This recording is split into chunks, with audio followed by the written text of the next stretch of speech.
রহমাতুল আলামিন আলামিনকে চিনানোর জন্য সাহাবীদের কথা বলছিলাম, তারা প্রত্যেকটা কথা সন্তুষ্ট চিনতে মানতেন। আমি যদি বলি কবরস্থানের কিনারে মসজিদ ভাঙতে যান, আপনারা প্রশ্ন করবেন, বাবা এইরকম একটা মসজিদ বানাইছিল আমার হাবিবের জামানায় মক্কা মদিনায়। মসজিদের নাম দিছে বেয়াদবরা মুনাফিকরা মসজিদে জেরার। নাম কি? মসজিদে জেরার। 11 পারা 3 পৃষ্ঠার প্রথম আয়াত সূরা তাওবায় আমার আল্লাহ মসজিদের আলোচনা করলেন। এখানে কি বুঝবেন পরে আমরা ব্যাখ্যা করব। মসজিদের আলোচনা এখন আমার নূরে নবী সাল্লাল্লাহু আলাইহি ওয়াসাল্লামের কাছে মসজিদ বানায় দাওয়াত দিতেছে মুনাফিকরা। দাড়ি টুপি জুব্বা লাগাইছে, লাগায় একটা নবী গো উদ্বোধন যেমন হয় না, আমার অনেকে ভালোবাসে, ওনার একটা নতুন মসজিদ করছেন, নাম নিয়ত করছেন ওরুল্লাহ শিগগিরই আমরা জুমা পড়াবো, প্রথম জুমা। এরকম হয় না? এখন এই মুনাফিকরা কত বড় বেয়াদব, তারা চিন্তা করছে এবার মসজিদ যে বানাই না, এই মসজিদের প্রথম ইমামতিটা রহমাতুল আলামিন সাল্লাল্লাহু আলাইহি ওয়াসাল্লামকে দিয়ে করাবো। নবী সাল্লাল্লাহু আলাইহি ওয়াসাল্লামকে দাওয়াত দিয়েছেন। নবী মুস্কি হাসি দিয়া বলল ঠিক আছে নামাজ পড়াইতে যাব। তো একটু পরেই আমার নবী সাল্লাল্লাহু আলাইহি ওয়াসাল্লাম সাহাবীদেরকে বললেন, যাও তোমরা ওই যে মসজিদে জেরার বানাইছে এইটা আগুন লাগাও আর পুইরা ফেলো, ভাঙ্গা চুইরা ফেলো।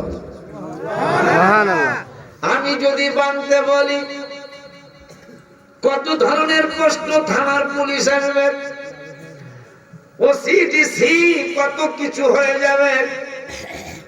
আমারা প্রশ্ন করবে আমাকে, অলিউল্লাহ হুজুর বলেন কি আপনি একজন আলেম, আল্লাহর ঘর ভাঙতে বললেন, আপনি কেমন আলেম? সারা জীবন বাতিল আকীদার আলেমদের বিরুদ্ধে ওয়াজ করলেন, আজকে আপনি আল্লাহর ঘর ভাঙতে বলতেছেন। কেউ আমার কথা মানবেন না, তবে মানলেও কইবেন কি জন্য ভাঙবেন এটা একটু কর, ঠিক না বাজার? অথচ নবী সাল্লাল্লাহু আলাইহি ওয়াসাল্লাম যখন সাহাবীদেরকে বলছেন দাও দরবারো এই মসজিদরা ভাঙো, মসজিদরা আগুন দিয়ে জ্বালিয়ে দাও, সাহাবীরা একদম বসে প্রশ্ন করব না। আল্লাহ তো বলছে কোরআনুল কারীমের 5 পারার 9 পৃষ্ঠার লাস্টের আয়াত, আরবি কোরআন শরীফ সূরা নিসায় আমার আল্লাহ ওয়াজ করলেন, মাইয়ুতির রাসূলা ফাকাদ আতা আল্লাহ, আমার হাবিবের কথা মানলেই আমি আল্লাহর কথা মানা হয়ে যায়। সুবহানাল্লাহ। আমরা একটু প্রশ্ন করতাম না, আগে ভাঙ্গিয়ে আসে, আগে কথা মান পরে জিগাবো কি লিগা ভাঙ্গাইছে। সুবহানাল্লাহ। আর আমাদের হইলো যত বড় পিসাব আর পীরের মুরিদ, পিসাব যদি কেউ বলে দরগা গাজীর মসজিদে ভাঙ্গিয়ে আলা দত্তরি হুজুর শেষ করবো, আমি শেষ করবো। এ কয় কি আমার বিরোধী কি আল্লাহর ঘর ভাঙতে হয়, এটা কোনো পীর হই না। হাবিব সাল্লাল্লাহু আলাইহি ওয়াসাল্লাম আল্লাহর ঘর ভাঙতে বলছেন, সাহাবীরা দিছে দৌড়, যায় মসজিদ ভাঙ্গিয়া সুরমান আগুন জ্বালায়া দিছে। এখন মুনাফিক গুলি কয়, দেখছেন যারা হাবিবের কাছে বায়াত হইছে, এই বায়াত হওয়া মুরিদ গুলা সাহাবী গুলা আল্লাহর ঘর ভাঙ্গা দিছে। হায় হায় হায় হায়। একটু পরে মসজিদ ভাঙ্গিয়া আইসা সাহাবীরা জিগায়, ইয়া রাসূলুল্লাহ সাল্লাল্লাহু আলাইহি ওয়াসাল্লাম এত সুন্দর একটা মসজিদ বানাইছে তারা, আমরা নামাজ উদ্বোধন করবেন, আপনি যদি নামাজ উদ্বোধন করতে না যায় আপনি ঘোষণা করলেন মসজিদ ভাঙা, আল্লাহর ঘর আমরা হুকুমে ভাঙ্গাইলেছি, আমাদের কোনো দ্বিধা নাই এখানে, কিন্তু ভাঙ্গাইলেন কেন? জানতে চান আপনারা? জানতে চাননি আপনারা? মসজিদ ভাঙ্গাইলেন কেন ইয়া রাসূলুল্লাহ সাল্লাল্লাহু আলাইহি ওয়াসাল্লাম? আমার নূরের নবী সাল্লাল্লাহু আলাইহি ওয়াসাল্লাম বললেন, সাহাবীরা বাবারা কেন মসজিদ ভাঙ্গাইলাম? তারা আসলে দেখাইছে আল্লাহর ঘর বানাইছে, এই আল্লাহর ঘরে নবীকে কষ্ট দেওয়ার জন্য ঘর বানাইছে আল্লাহর ঘর। এইরকম মসজিদ বাংলাদেশে হাজার হাজার পাওয়া যাবে, ঠিক না?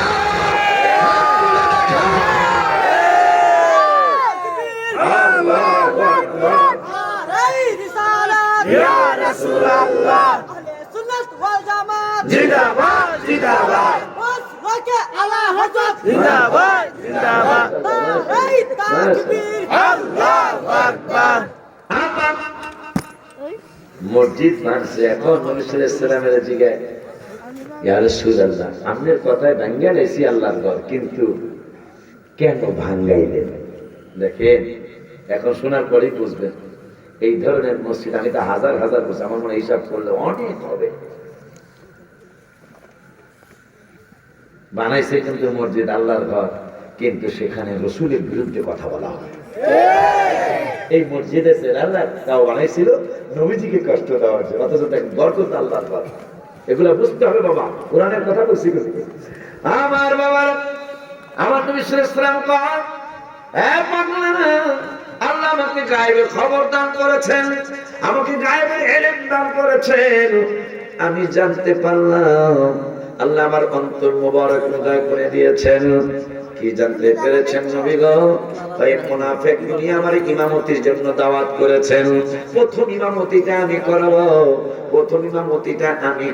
উদ্বোধন করব কিন্তু মুনাফিকরা আমারে কোন দিক দিয়ে আমাকে কষ্ট দিতে পারে না কেন পারে না জানেন কই কেন পারে না কই আমার আল্লাহ সুবহানাহু ওয়া তাআলা কুরআনুল কারীমে 6 পারার 18 পৃষ্ঠায় সূরার নাম সূরাতুল মায়েদা মনে হয় আমার আল্লাহ সুবহানাহু ওয়া তাআলা কুরআনুল কারীমের 6 পারায় 6 পারা মায়েদা 6 পারার 18 পৃষ্ঠায় সূরা মায়েদার 67 নম্বর আয়াত আমার আল্লাহ ওয়াজ করলেন ইয়া আইয়ুহার রাসূল বাল্লিগ মা উনজিলা ইলাইকা মির রাব্বিক যে যা জানো ইসলাম সম্পর্কে বিশেষ করে আল্লাহ এবং আল্লাহ রাসূলের সঠিক কথাগুলি এটা পৌঁছায় দেওয়ার জন্য আল্লাহ অর্ডার করেছেন কিন্তু যেই জন্য আমি কথাটা আনলাম ও আয়াতটা পড়লাম সেই আয়াতটা হলো আমার আল্লাহ আল্লাহু ইয়াসিমুকা মিনান নাস ও বন্ধু আমি ওয়াদা করলাম আপনার সাথে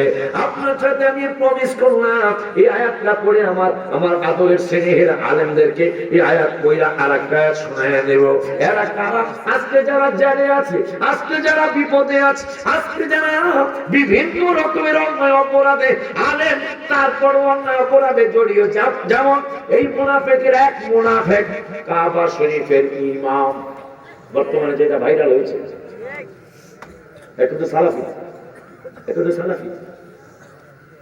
আমার মনে হয় এই হাবিবের সাথে বিয়াদবি করতে আপনারা শুনছেন কিনা ফেসবুকে আসছে তো কাবা শরীফের ইমামতি করেছে আমার ভাগ্য ভালো আল্লাহ আমাকে ভালোই নিয়েছেন আলহামদুলিল্লাহ আমি হিসাব করবো না ভালোই নিয়েছেন এই মুনাফিকের পিছনে আমি নামাজ পড়ি এটা আজকে কোরআন তেলাওয়াত শুনে বুঝলাম আজকে আমি দেখলাম আমি চিনতাম না আজকে দেখলাম যে এই মুনাফিকের চেহারা কালো মানে বেশি কালো এটা দেখছেন কিনা আমরা দেখে নাম হলো কালবানি হায় হায় কাবা শরীফের ইমাম হওয়ার পরেও ভিতর হাবিবের মহব্বতে ভিতর ভরপুর না হওয়ার কারণে এই মুনাফিক আজকে সে সিনেমার কি বলে থাকে শুটিং করা শুরু করেছে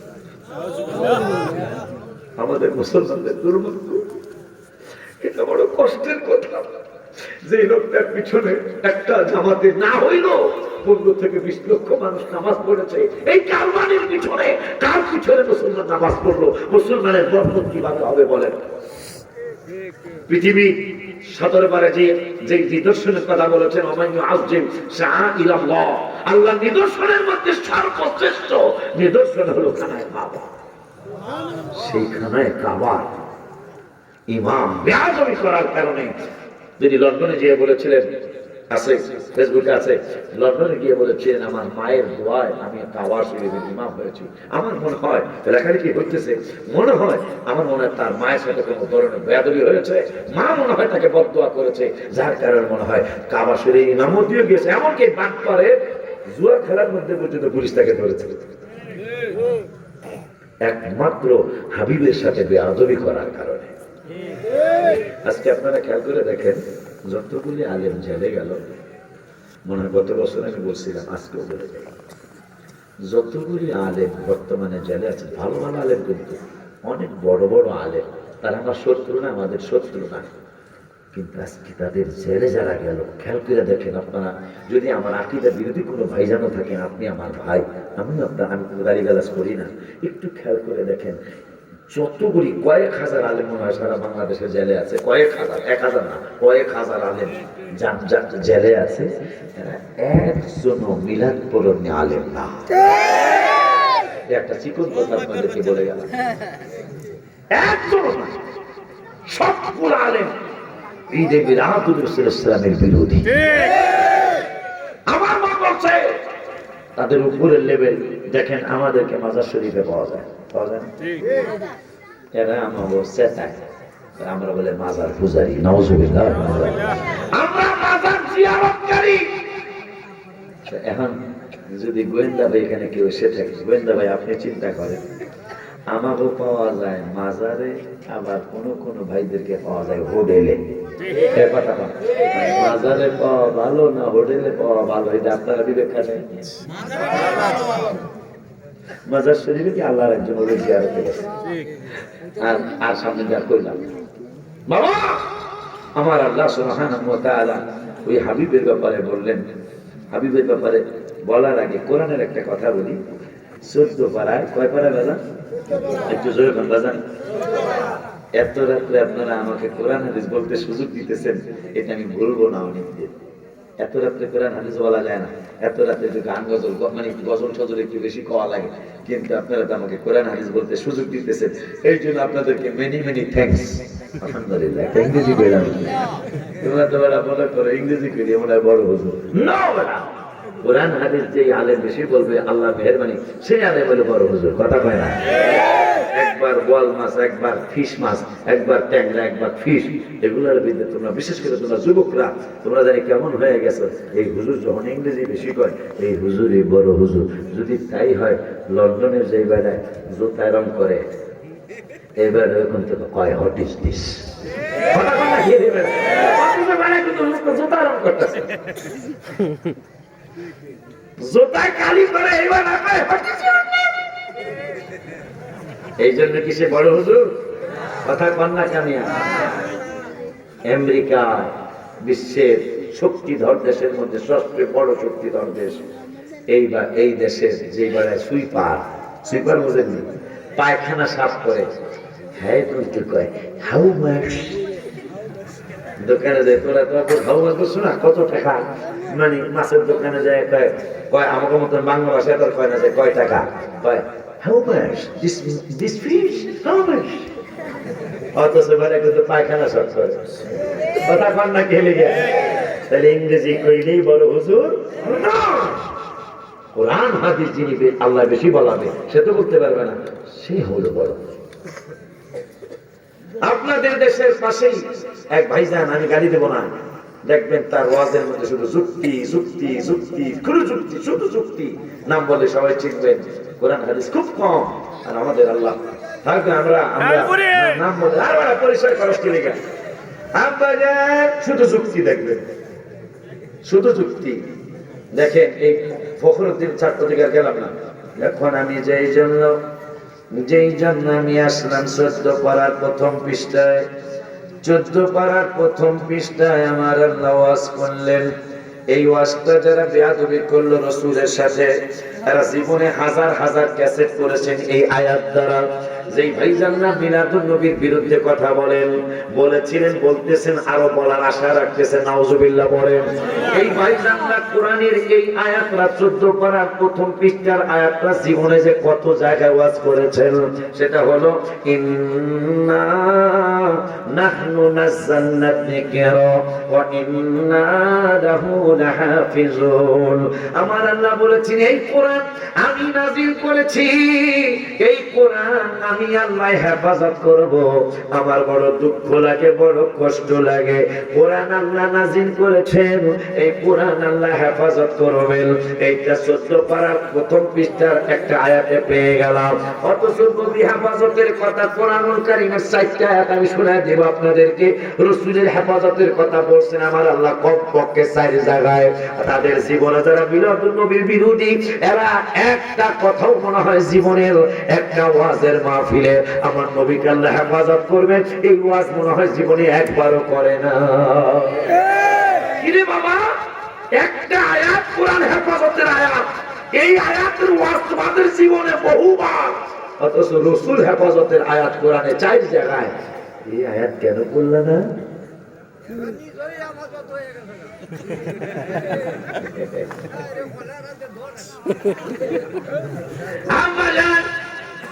শুনুন, নবী সাল্লাল্লাহু আলাইহি ওয়াসাল্লাম বললেন সাহাবীরা, তোমরা মসজিদে আগুন দিয়ে আসছো? লাব্বাইক, হ্যাঁ নাম ইয়া রাসূলুল্লাহ। তোমরা কি মসজিদটা ভেঙে দিয়েছো? হ্যাঁ আমরা মসজিদ ভেঙে দিয়েছি। কি আপনার কথা মানছি ইয়া রাসূলুল্লাহ সাল্লাল্লাহু আলাইহি ওয়াসাল্লাম, কিন্তু ভাঙিলেন কেন? এটা আমাদেরও তো জানতে মনে চায়। আল্লাহর ঘর ভেঙে গেছে নবীজির হুকুমে। নবী সাল্লাল্লাহু আলাইহি ওয়াসাল্লাম বললেন, এই মুনাফিকগুলা দাড়িও রাখছে, টুপিও মাথায় দিছে, নামাজ পড়বো তারা হেরাতে এরকম লাগবো, তাই এরা এই সুরতরা ধরছে, মুনাফিকগুলা সুরতরা ধইরা তারা মসজিদ বা ইমামতির জায়গাটা তারা একটা কুয়া বানাইছে। কি বানাইছে? মানে যেখানে ইমাম দাঁড়াবে এই জায়গায় তারা একটা কুয়া বানাইছে। কেন? তার কোন রকম সামান্য কিছু দিয়া ওই কুয়ার উপরে জায়নামাজটা বিছায়া রাখছে। উদ্দেশ্য হলো, আমি রাসূল সাল্লাল্লাহু আলাইহি ওয়াসাল্লাম যখন দেখেন কত বড় জাহান্নামী, যে আমি রাসূল সাল্লাল্লাহু আলাইহি ওয়াসাল্লাম যখন এই মসজিদে ঢুকবো, মসজিদ যেটা ইমামতি করবো, ইমামতির জায়গা আমাকে যেতে হবে। ইমামতির জায়গায় ওরা বড় লম্বা একটা গর্ত করছে। যখন আমি ইমামতির জায়গায় জায়নামাজে দাঁড়াবো, জায়নামাজ সহ আমি গর্তের মধ্যে ঢুকে পড়বো, আর এই বেয়াদবরা উপর থেকে মাটি চাপা দিয়ে আমাকে তারা শেষ করে দিবে। নাউজুবিল্লাহ, কি বলবেন না?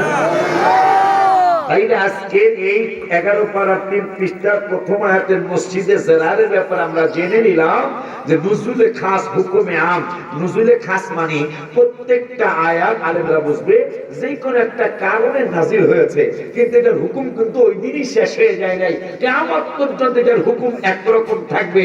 আল্লাহ বুঝিয়ে দিলেন, এই মুসলমানেরা, এইরকম মসজিদ শুধু এই মসজিদে জেরার না, আরো মসজিদ ও পৃথিবীর জমিনে এইরকম মসজিদ হতে পারে, তোমরা সচেতন থাকবে।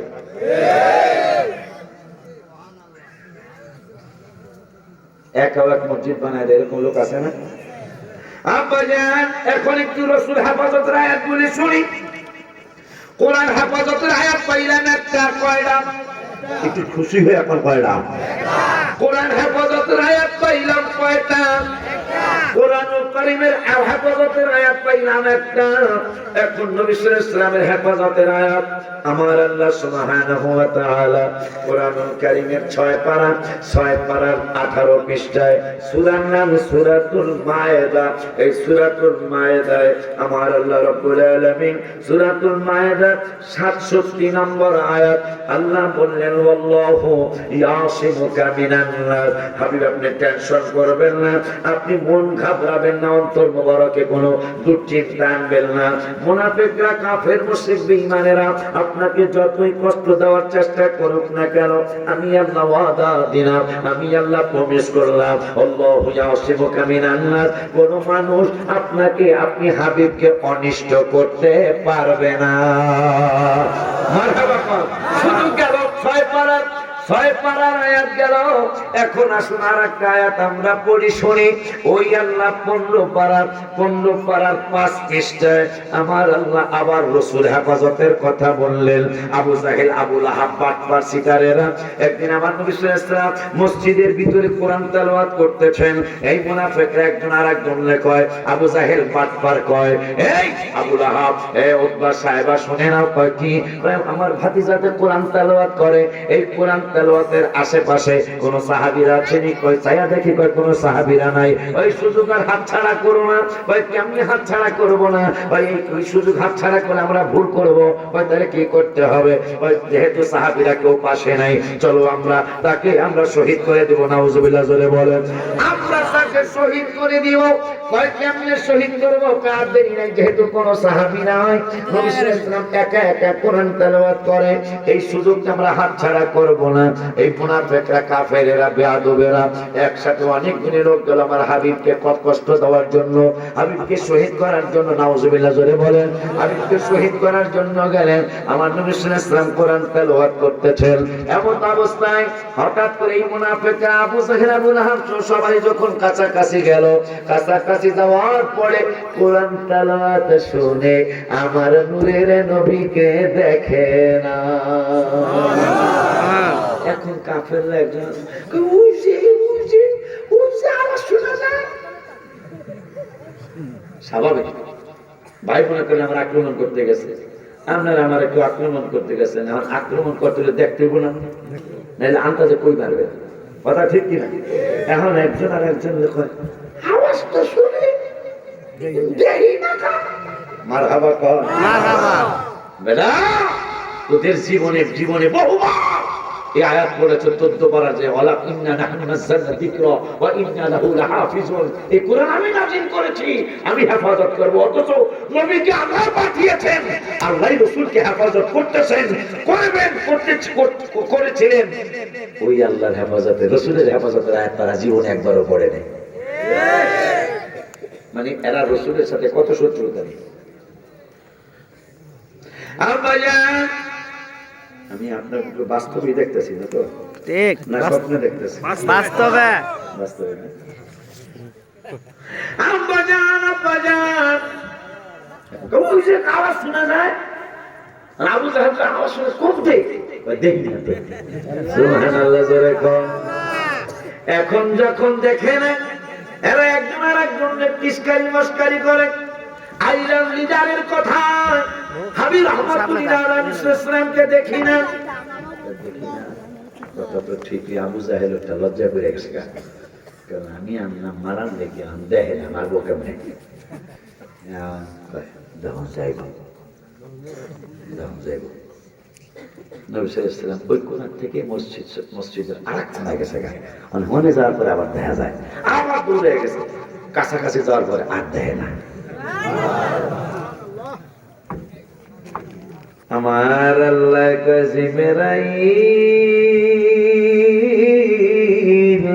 জিবরাইল রে আয়াত নাম্বার কইয়া দেই।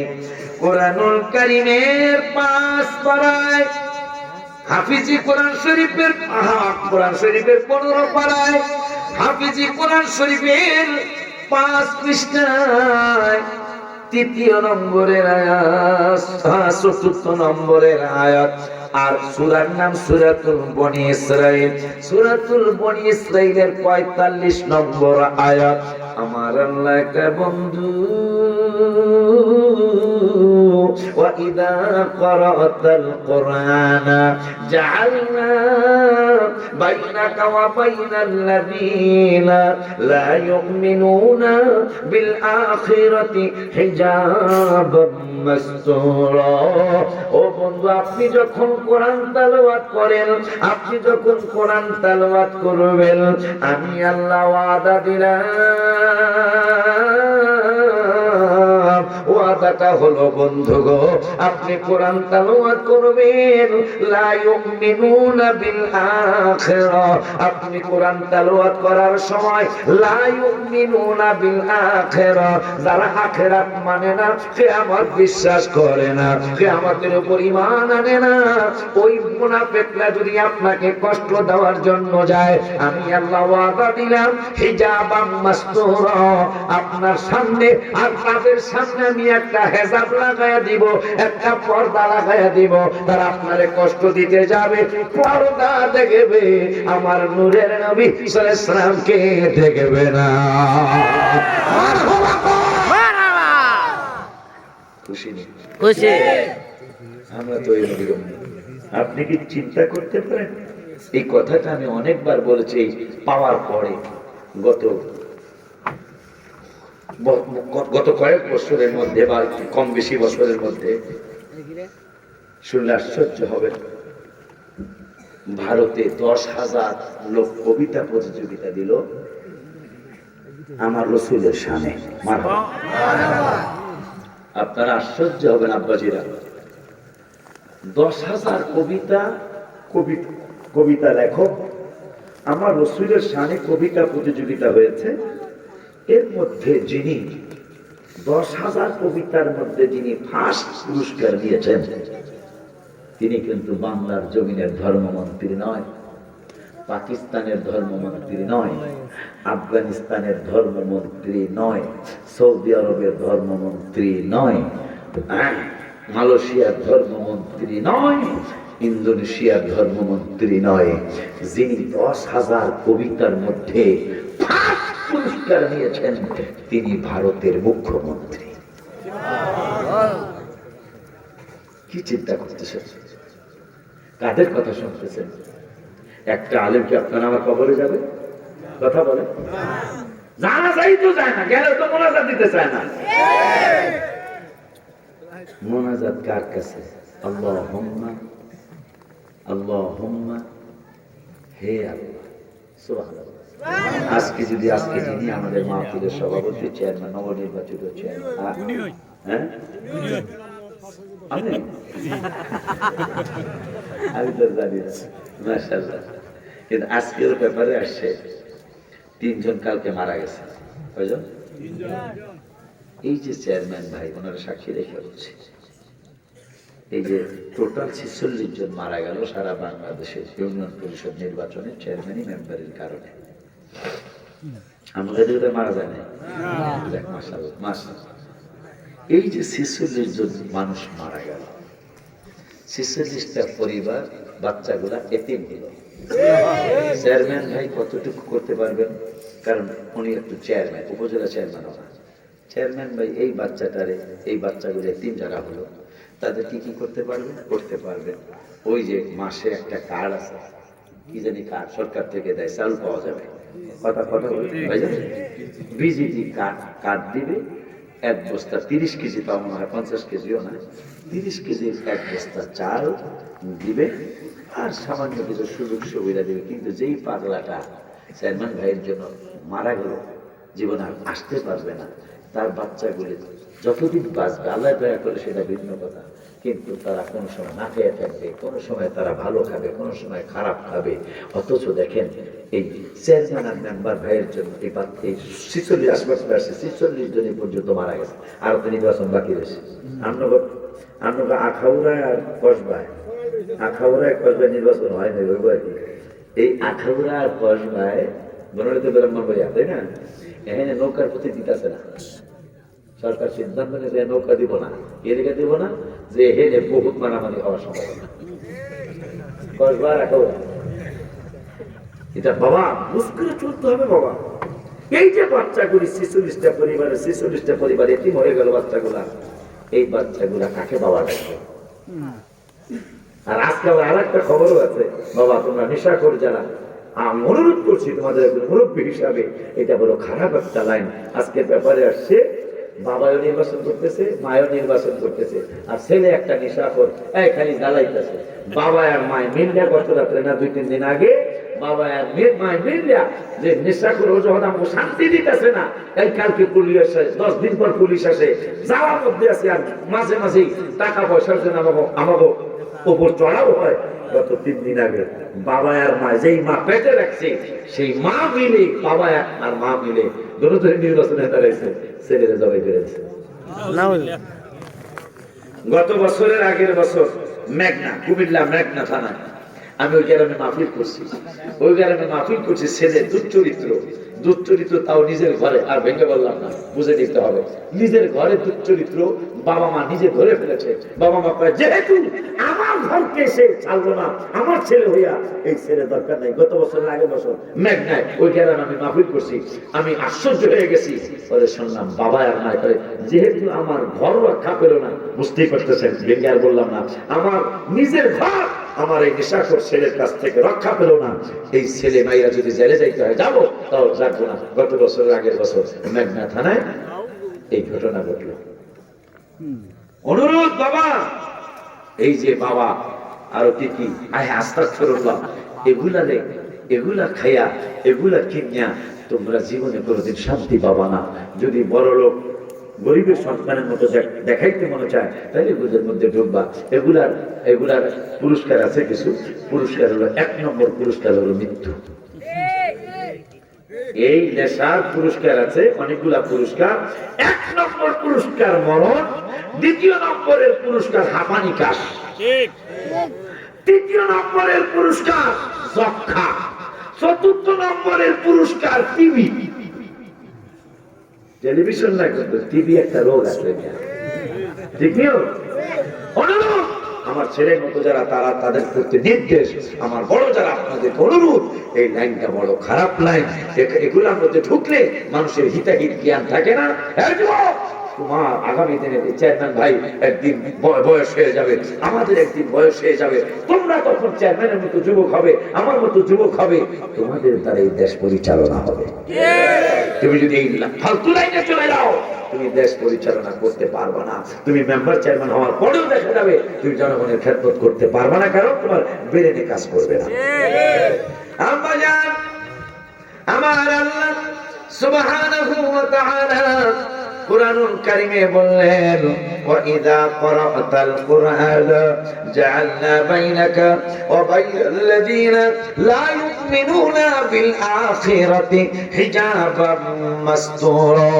বন্ধু, আমি ওয়াদা করছি আপনার সাথে, ওরা আপনি কোরআন তেলাওয়াত করার সময় যারা ঈমান রাখে না কিয়ামতের দিনের জন্য, তারা আপনাকে কষ্ট দেওয়ার জন্য যাবে, কিন্তু আমি আল্লাহ ওয়াদা দিলাম তারা আপনার সামনে যাবে, কিন্তু আপনাকে দেখবে না। কেন?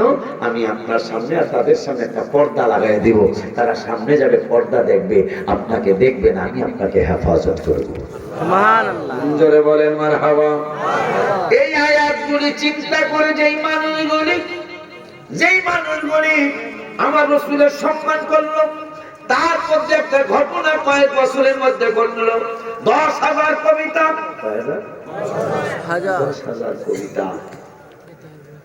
10,000 কবিতা পড়লো জমা।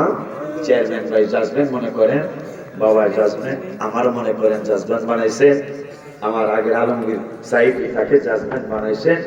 এই জাজমেন্টটা বৈশা দেখলো 10,000 কবিতার মধ্যে 9,900 কবিতা তারা ডিলিট করলেন, রইল 100 কবিতা।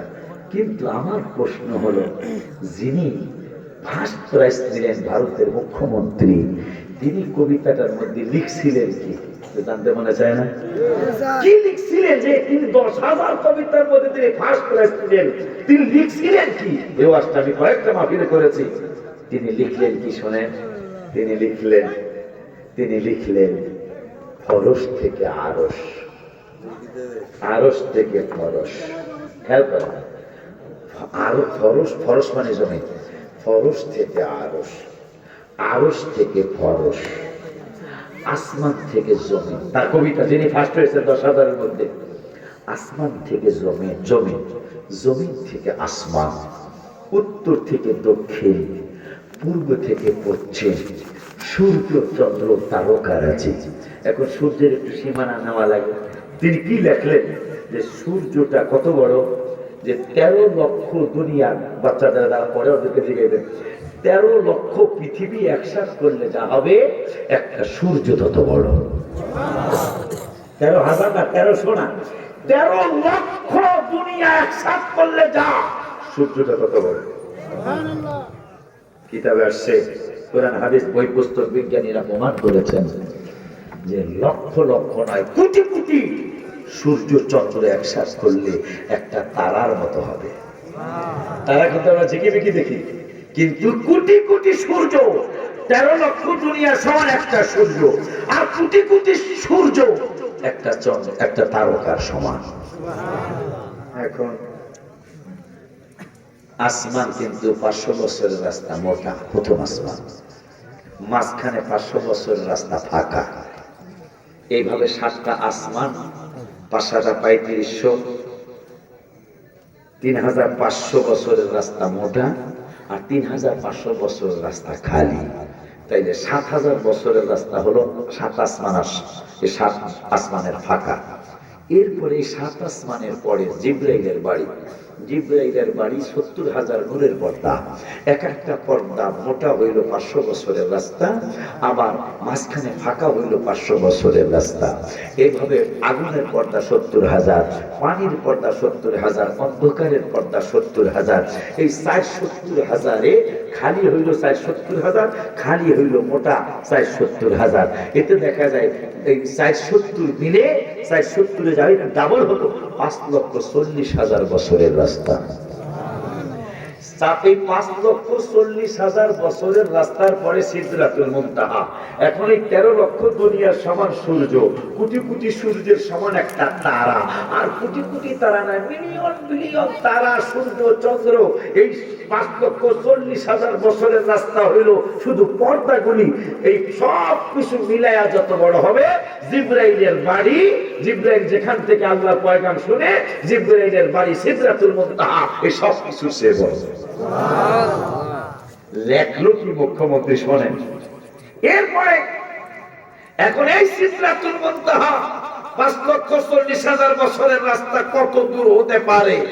আসমান আর আসমানের ফাঁকা জায়গা 7,000 বছরের রাস্তা। চন্দ্র, সূর্য, তারকারাজি, কোটি কোটি সূর্যের সমান একটা তারা। মুখ্যমন্ত্রী বললেন যে শুধু এটাই নয়, জিবরাইলের বাড়ি সহ সমস্ত কিছু একসাথে করলে যা হবে আল্লাহর আরশের সমান হবে না। আল্লাহর আরশ এর চেয়েও বড়। আর আল্লাহ যে কুরসির মধ্যে বসবেন, সমস্ত কিছু আরশ সহ একসাথে করলে যা হবে আল্লাহর কুরসির সমান হবে না।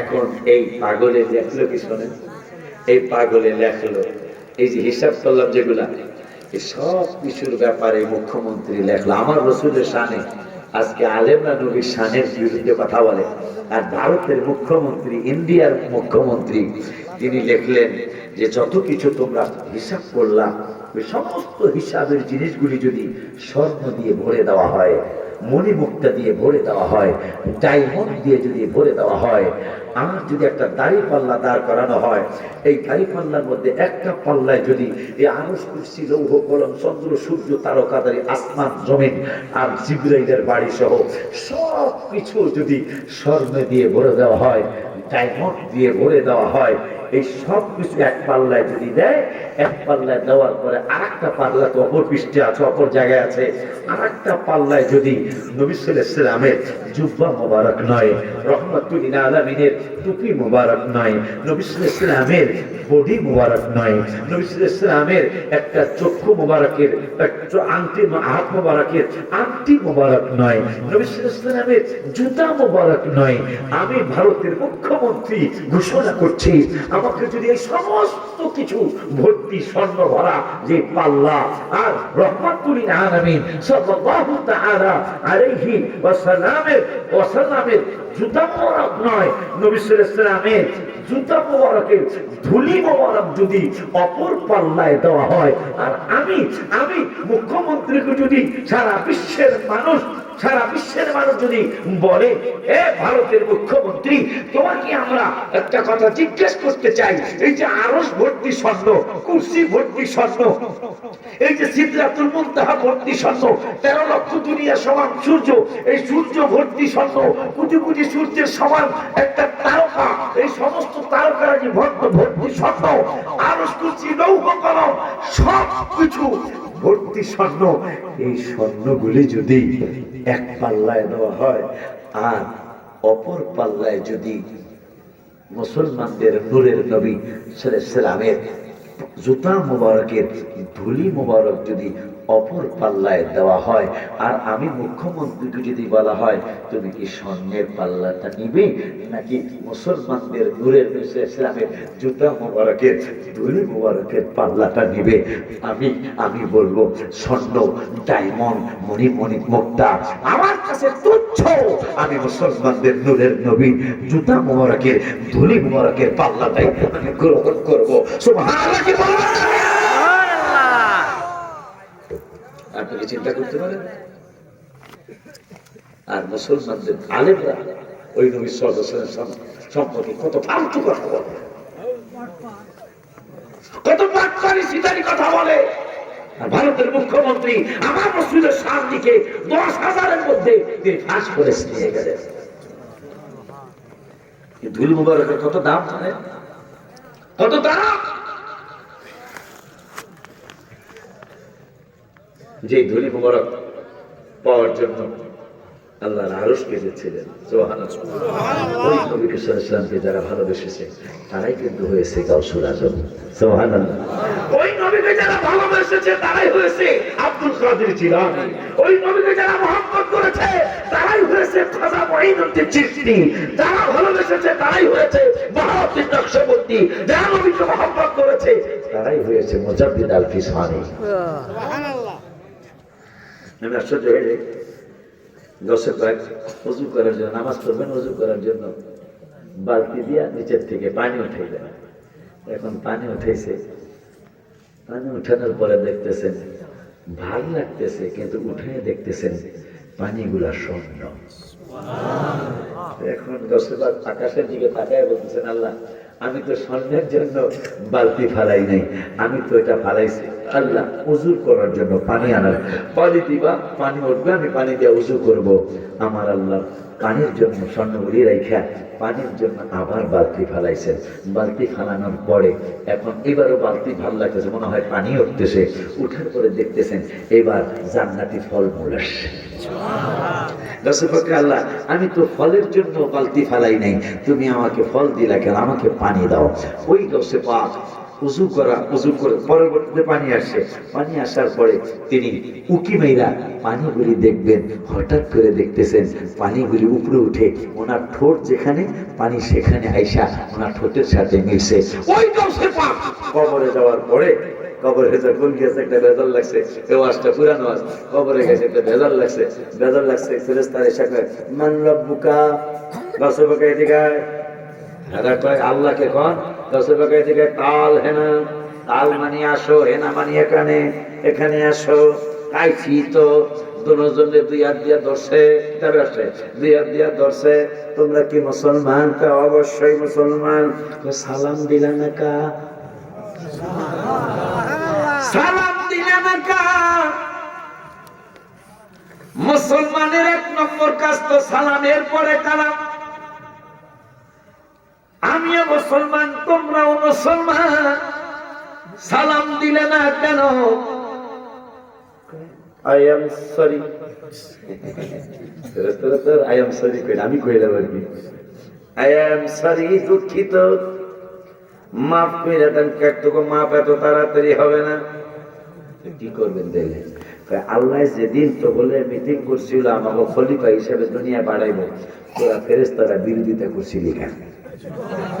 তোর জবাব পরে দিব, আমার জবাব আগে দে। তোরা বিরোধিতা কেন করছিলি?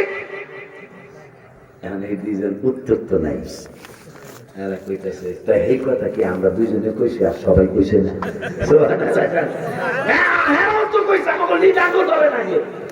আব্দুল কাদের জিলানী খবরে কয় তবে কে লেগা ধরছি জানোস? না তা তো জানি না। কান টানলে কে? কান টানলে তবু দুইজনের দলেই তো লিডার গুলো আইব। তো করে ছাড়তাম না, জবাব যতদিন না দিতে পারবি ততদিন তো যাওয়া নাই। তোরা বিরোধিতা করছিলি কে লেগা? তোরা মাদুরি তোরা করি ক্বালু আতাজআলু ফিহা মান ইউফসিদু ফিহা ওয়া ইয়াসফিকু দিমা। আল্লাহ বানা আমার কথা এমন বানায়েন না, এরা ফেসাদ করবো, ঝগড়া করবো, মারামারি করবো, কাটাকাটি করবো। এই কথা কইছিলি কি লেগা? একে আমরা একলা কইছি, যারা যারা কইছে এখন সবাই লইয়া কেমনি আমি ধরে রাখছেন। তাহলে একজন থাক আর একজন যা। যারাই রাসূলকে ভালোবাসে তারাই তো হয়েছে এই উল্লাহ। আমি রাসূল পাকের জীবনী পড়ে আশ্চর্য হয়ে যাই। একদিন মায় কইতাছে, বাবা তুই আমারে, তোরে যখন আমি পেডে লইছি, পেডে লওয়ার পরে আব্বা তুই একদিন এমন একটা গোত্তা মারছ, মনে হয়েছিল আমি মায় মরে যাবো গা। গাউসে পাক কয় গোত্তা তো মারছি, তোমার আমি অনেক উপকার করছি। গাউসে পাকের মা এখন আবুদিয়া বলতে না, আমি ব্রাহ্মণ আবুদিয়া কয়, মানে ছোট বাচ্চা আর কি। আবুদিয়া তুই আমার কি উপকার করছো? আমার দাদা খালি বাপুর উপকার করছি আমি। সুবহানাল্লাহ। কবে তুই যখন কামাই করার বয়স হয় নাই, মানুষের পোলাপান কত কামাই রোজগার করে বড় হয়েছে, কিন্তু বড়ই অস্থায়ী এখনো উপকার করছি তো। কি উপকার করছো? তাই যেদিন আমি গোত্তাটা মারছিলাম, আপনার পেটের মধ্যে যেটা লাড়া মারছিলাম, এই লাড়াটা কি লেগে আমার সামনে জানে না। আমি জানি না, তুই জানো যখন তুই পন্ডিত হয়ে গেছো মা আমার পেটে নিয়ে আপনি না আমার শাশি আমার আঙ্গুরের বাগানের দিকে খেয়াল হয়েছিল, মনে আছে হয় এটা তো মনে হয়েছে, এটা মনে যখন হয়েছে আপনি যখন আঙ্গুরের বাগানে গেলেন আপনার আঙ্গুর খাইবেন, কিন্তু আমি গছে ফাঁকে আল্লাহ ক্ষমতা দিছে, আল্লাহ ক্ষমতা দিলে আমাদের কোনো সমস্যা নেই, আল্লাহ ক্ষমতা দিছে আমি আপনার পেট মোবারক থেকে দেখছি যেই থোকার আঙ্গুরটা আপনি পছন্দ করছেন মা, ওই থোকার মধ্যে একটা সুতা নিয়ে সাপ পেঁচাই আছিল, কিন্তু আপনি মায়ে দেখেন নাই, আমি আব্দুল কাদের জিলানী দেখছি। আম্মা জান দেখে বলে বাবা আসলে কি কথা, আমি চিন্তায় পড়ে গেলাম। কি চিন্তায় পড়ছিস রে বাবা? আমি চিন্তায় পড়ে গেলাম, আমি এই মায়ের গর্ভে আর আমার মা আঙ্গুর খাওয়ার জন্য বাগানে আসছে, আমার মা এই আঙ্গুর খাওয়ার জন্য বাগানে আসছে, আমার চাচি আমাদের ফলের বাগান, এই আঙ্গুরের থোকা, যে আঙ্গুরের থোকাটা মায় পছন্দ করেছে, এই আঙ্গুরের থোকায় তো সুতা নাইয়া সাপ বেচায়া রয়েছে, আমার মায় যদি এই আঙ্গুরের থোকা ধরে আর সুতা নাইয়া সাপে যদি আমার মায়ের দংশন করে, তাইলে আমি গাউসে পাকের মা, আমার মাটা যদি চলে যায় তাইলে আমিও তো চলে যাইতে হবে। এই জন্য মা আমি তোমার ব্যথার চিন্তা করি নাই, আমি তুমি অনেক কষ্ট পাবে এই চিন্তা করি নাই, আমি চিন্তা করেছি জীবন বাড়ানো, জীবন বাঁচানো ফরজ, আমি চিন্তা করেছি মায়ের যদি একটু ব্যথাও পায় সাপে তো মায়ের কামড় দিতে পারলো না। সুবহানাল্লাহ সুবহানাল্লাহ। এই গাছবাকের আম্মা জান একদিন কইতেছে, গাছবাকে এই গাছবাকের আপা কইতেছে ফজরের নামাজ আইতেছে না আমাকে, ফজরের এই আব্দুল কাদেরের মা আমি তো আজকে ফজর পড়াইতে যাইতে পারবো না, গাছবাকের আম্মা উম্মুল খায়ের মা ফাতেমা এটা কোন কি আমরা ইজ্জত যাইব, তো ইজ্জত গেলে কি করবো, আমার পেশার উঠছে, আমার নামাজে যাওয়ার কোনো সুযোগ নাই, আর যাইতে পারবো, আমি নামাজে দাঁড়াইতে পারবো না, বইয়া বইয়া পড়ন লাগবো, ইমামতিতে বইয়া বইয়া পড়ন যাইব না। গাছবাকের আম্মা কয় খেয়াল করেন, কয় কি? ওই সময় গাছবাক একবারে শিশু, একবারে বিছানায় শোয়া, আমার মন বলছে, কি বলছে? আমার মন বলছে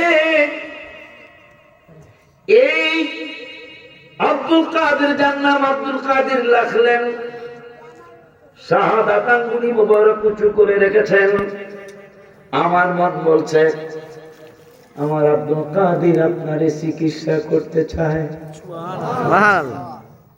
এই বাচ্চার তো এখনো আঙ্গুল উঁচা করার বয়স হয় নাই, এই যেহেতু আঙ্গুল উঁচা করছে তাইলে মনে হয় আপনার চিকিৎসা করতে চায়, একটা কাজ করেন কি, আমি যদি ইমামতিতে না যাইতে পারেন ফজরের নামাজে মানুষ অনেক বদনাম করবো, একটা কাজ করেন। কাজ কি?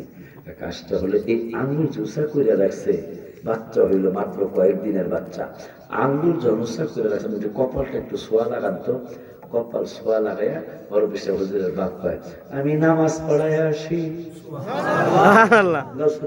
মা কয় পেশারের অবস্থা কি, কয় নামাজ পড়াইয়া কমো। এই অলি আল্লাহদের কথা কেমনে বুঝাইতাম, এরা নবীরে ভালোবাসে, অলি আল্লাহ হয়েছে। বড় বিশ্বের আব্বার কাছে কথাটা রাখো, আমার এখানে আবার আসবো, চিকিৎসার কাছে আসবো। বড় বিশ্বের আব্বার কাছে এক মহিলা হয়েছে, মায়া হয়েছে 6টা, কয়টা এটা পুরানো আছে, মায়া হয়েছে 6টা, পেট একটা এসে জামাই পেয়েছে যে 7 মতো ক্ষমতাশালী জামাই, জামাই কইছে যে এইবার যদি তোর মাইয়া হয় তাইলে তোর গাউসে আব্বার সুনাম খ্যাতি সব দিকে ছড়ায় পড়ছে যে উনি দোয়া করলে আল্লাহ দোয়া ফিরায় না। সুবহানাল্লাহ। গাউসে পাকের আব্বার কাছে বেরিয়ে একটু দুধ আর কলা লয়ে এসে, কলা লয়ে বাজান আমার 6টা মায়া বাজান, আমার আর একটা বাচ্চা আল্লাহ বেড়ে দিছে বাজান, আমরা শুনছি আপনি দোয়া করে নাকি আল্লাহ ফিরায় না, আপনি একটু দোয়া করে আমার পেটের বাচ্চারা আল্লাহ একটা বোলা দেয়, আমি একটু দোয়া করি। বছরের আব্বা পাই এই সমস্ত দোয়া আমি করিও না, আর এইগুলো আমি এই সমস্ত কাজ টাজ চিকিৎসা আমি করি না। যাও হাত বেড়ি কানতে কানতে যাইতেছে। সে পাক রহমতুল্লাহ আলাই তিনি আমরা ওই বরমন্ডলের মেন রাস্তার মধ্যে খেলাধুলা করতেছে। বেড়ি কানতে কানতে বাজারের মেন রাস্তা, বেড়ি কানতে কানতে যাইতেছে। এই বেড়ি কানবো কান আদার বাহারি জাহাজের খবর লিখতে ছোট বাচ্চা আবুদ দেয়া গাছের পাক আবুদ দেয়া তুমি আদার বাহারির খবর লইতে এসো, আদার বাহারি জাহাজের খবর নিতে এসো। মা যেখানে দেখবি ছাই উড়াইয়া দেখবি তাই, পেলেও পেতে পারিস মানিক রতন। এই কথা বলার পরে বেরিয়ে করে বাড়ি আমার ধর্মন্ড লোকার যে নিও কথাটা তো দামি কথা। সুবহানাল্লাহ। বাবা আমি আইছিলাম আমার 6টা মায়া বাইতে, আর পেটে একটা বাচ্চা দিছে। তোমারই কথা হই না, তোমার কইতাছি, যদিও তুমি আবুদ্যা জ্ঞান আছে, তোমার আবুদ্যা তারপর জ্ঞান আছে। তা আমি এই হুজুরের পিসা হুজুরের কাছে চাইছিলাম, হুজুর আপনি নাকি দোয়া করলে আল্লাহ ফিরায় না, আপনি একটু আমার জন্য দোয়া করবেন, আল্লাহ যেন পেটের সন্তানটা মাইয়া দেয়। হুজুরে কয় যাও এই সমস্ত দোয়া তো আমি করি। বড় পিসা হুজুর কয় আমার যাও। হুজুরের যে সোটপাট দেখলাম, এবার গেলে কি মারে কিনা? মারো, তাও তোমার কাম হইব, যাও। বেরিয়ে এবার এই বাচ্চার কথা শুনে গেছে। হুজুর এই তোমার না কইছে এই সমস্ত চিকিৎসা করি না আমি।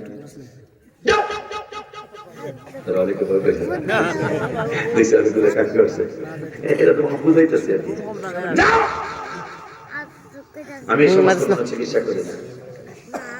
এইবার বলি একবার শব্দ করে কানতে কানতে পেরেছি। বড় ছোট কি খবর? এইবার ছোট আরো বেশি। এবার আর একটু কথা বলে আমার মারতে আবার জামাই যদি তালাক দেয় দেব, আর বেরি যাও কাম হইব। কেমনে কাম হইব? হুজুরে গাড়ি রাম হয়ে জায়গা চেষ্টা জায়গা। এবার যায় তুমি কি কিছু হাদিয়া টাদিয়া আনছিলাম? আনছিলাম। কি? দুধ আর কলা। এগুলা কি হয়েছে? আমার সামনে খাইছে। তুমি এবার যা কইবার আপনি যদি দোয়া করে পেটের এই সন্তানটা পোলা বানায় দিতে না পারেন, তাইলে আমার দুধা কলা ফেরত। এদিকে এই কথা কইলে উপায় আছে, উপায় থাক না। আমি যা করছি বেরিয়ে অনো কামাইব, বেরি তো পোলা দরকার, দেখি না? বেরি এইবার যাওয়ার পরে গাছে পাতের আব্বা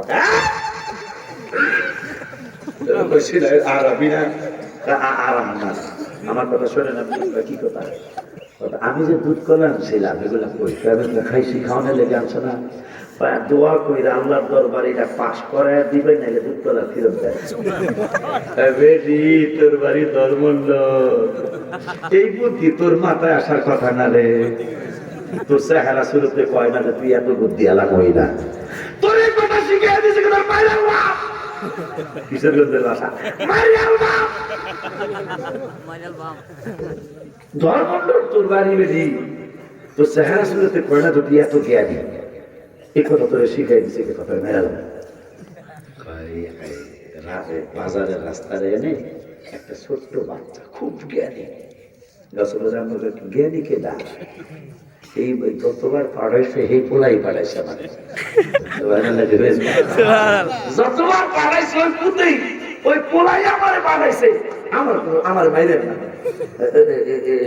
এই শব্দ সেই পোলা কিছু করছে না। ডেকে আসার পরে দেখতেছেন বড় বিশ্ব হুজুরের আব্বা দেখতেছেন যে আমার পুতেই বুদ্ধি শিখিয়ে দিছে। আব্দুল কাদের বেরিয়ে তুমি পাঠাইছ? হ্যাঁ আব্বা। দরবারে যাচ্ছে আশা নিয়ে, এই বেড়ে যদি নিরাশা হয়ে যায় দরবারের বদনাম হবে। এই জন্য আমি তিনবার পাঠাইছি আমার মাফ কইরা দেন। গাউসে পাকের আব্বা কয় মাফের কাম করস না, একটা চড় মারছে। গাউসে পাকে কয় বাবা আমিও জানি আপনারাও জানেন, মেজবাতির কাঠির মাথায় বারুদ, আবার এই পাশে একটু বারুদ, বারুদে বারুদে বসা লাগলে আগুন জ্বলে। গাউসে পাকের আব্বা তরিকতের এক বারুদ, গাউসে পাক তরিকতের আর এক বারুদ।